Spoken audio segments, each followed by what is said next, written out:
और वफाकी हुकूमत की जानिब से गंदम की कीमत ख़रीद कम के बाद क्या आटे की कीमतों में भी कमी आएगी? मार्केट में इस वक्त आटा किस कीमत पर फ़रोख्त हो रहा है, जानते हैं रावलपिंडी से इसरार खान से। जी इसरार।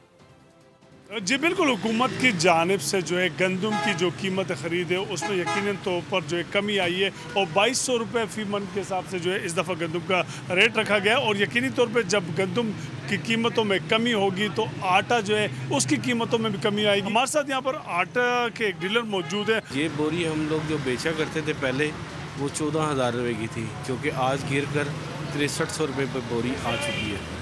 और जो आटा 170 रुपये किलो था वो तकरीबन अब 90 रुपये किलो की कॉस्ट पे बिक रहा है।